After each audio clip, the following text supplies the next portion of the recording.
Mundakayam saint Antony's U P സ്കൂളിലെ വിദ്യാർത്ഥികൾ.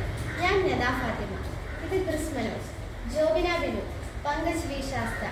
ഞങ്ങൾ ഇന്ന് പരിചയപ്പെടുത്താൻ പോകുന്നത് ദക്ഷിണേന്ത്യ ഭരിച്ചുകൊണ്ടിരുന്ന പ്രബലമായ രാജവംശങ്ങളായിരുന്ന ചേര, ചോള, പാണ്ഡ്യ എന്ന രാജവംശങ്ങളെയാണ്. ഒരു കാലത്ത് ദക്ഷിണേന്ത്യ ഭരിച്ചുകൊണ്ടിരുന്ന പ്രബലമായ രാജവംശങ്ങളാണ് ചേര, ചോള, പാണ്ഡ്യ എന്ന രാജവംശങ്ങൾ. ഈ മൂന്ന് രാജവംശങ്ങൾ ഒരേ കാലത്തായിരുന്നു. ഇവർ ദക്ഷിണേന്ത്യ മുഴുവൻ ഒരുപാട് നൂറ്റാണ്ടുകൾ ഭരിച്ചു. ഇവർ സഹോദരങ്ങളായിരുന്നുവെന്നും അതല്ല പരസ്പരം പോരടിച്ചിരുന്ന ശത്രുക്കളായിരുന്നുവെന്നും പാണ്ഡ്യൻ നിന്നെടുത്ത് നിന്നുവെന്നും ചോളന്മാരും ചേരന്മാരും അതിർത്തി വികസിപ്പിച്ച് വലിയ സാമ്രാജ്യമാക്കി മാറ്റി എന്നാണ് കരുതപ്പെടുന്നത്. ചോളന്മാരുടെ തഞ്ചാവൂർ ക്ഷേത്ര സമുച്ചയങ്ങളും പാണ്ഡ്യരുടെ മധുര മീനാക്ഷി ക്ഷേത്രവും ലോകപ്രസിദ്ധമാണ്. ഈ രാജവംശങ്ങളെ നമുക്കൊന്ന് പരിചയപ്പെടാം. ഞാൻ ചേര സാമ്രാജ്യത്തിലെ പ്രബലനായ ചേരപ്പെരുമാൾ. എൻ്റെ സാമ്രാജ്യത്തിൻ്റെ അതിർത്തി ഇന്നത്തെ ആലപ്പുഴ മുതൽ കാസർഗോഡ് വരെയാണ്. ഇന്നത്തെ തമിഴ്നാട്ടിൽ ഉൾപ്പെട്ടിട്ടുള്ള കോയമ്പത്തൂർ, ഈറോഡ്, കരൂർ എന്നീ ജില്ലകൾ എൻ്റെ സാമ്രാജ്യത്തിൽപ്പെട്ടതാണ്. തിരിച്ചു വെച്ച അമ്പും വില്ലുമാണ് എൻ്റെ സാമ്രാജ്യത്തിൻ്റെ അടയാളം. BCE 300 മുതൽ 1140 CE വരെയാണ് കാലഘട്ടം. തമിഴായിരുന്നു ഔദ്യോഗിക ഭാഷ. ഹിന്ദു, ജൈന, ബുദ്ധമതങ്ങളാണ് ഇവിടുത്തെ മതങ്ങൾ.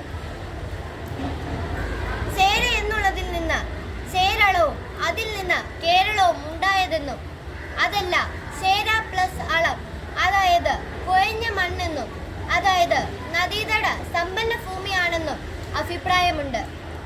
ചേരൽ എന്നാൽ മലഞ്ചെരിവുകളാണെന്നും കരുതുന്നവരുണ്ട്. ഏതായാലും ഇതെല്ലാം കേരളത്തിന്റെ ഭാഗമായ വിശദീകരണം തന്നെ.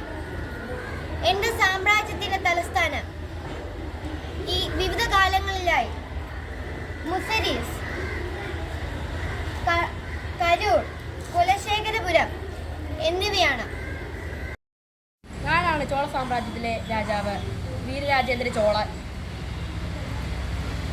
കടുവയും 2 മീനുകളുമാണ് എൻ്റെ സാമ്രാജ്യത്തിലെ അടയാളം. ഗില്ലി, വലവ, വലം എന്നീ പേരുകൾ എൻ്റെ സാമ്രാജ്യത്തെക്കുറിച്ച് പറയുന്നുണ്ട്. ബുദ്ധമത കഥകളായ ജാതക കഥകളിൽ പറയുന്ന ഷിബി എൻ്റെ വംശത്തിൽപ്പെട്ട രാജാവാണ്. കാവേരി നദീതടത്തിന് ചുറ്റുമാണ് എൻ്റെ സാമ്രാജ്യം നിലനിൽക്കുന്നത്. ഒരു കാലഘട്ടത്ത് മലേഷ്യ വരെ എൻ്റെ സാമ്രാജ്യം വികസിച്ചിരുന്നു. CE 848 മുതൽ 1279 വരെയാണ് കാലഘട്ടം.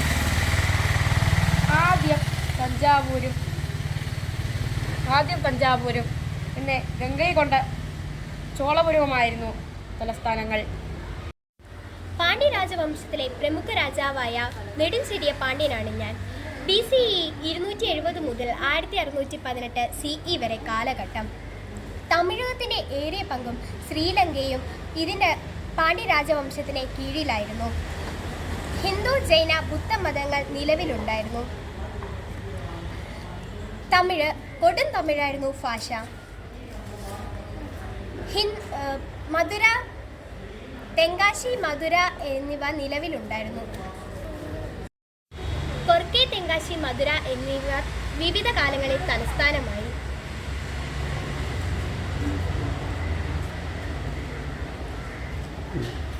പാണ്ഡ്യ എന്നത് പഴയത് അല്ലെങ്കിൽ ഓൾഡ് എന്ന പണ്ട് എന്നതിൽ നിന്നാണെന്നും പാണ്ഡവരുടെ വിളറിയവർ എന്നതിൽ നിന്നാണെന്നും വാദമുണ്ട്.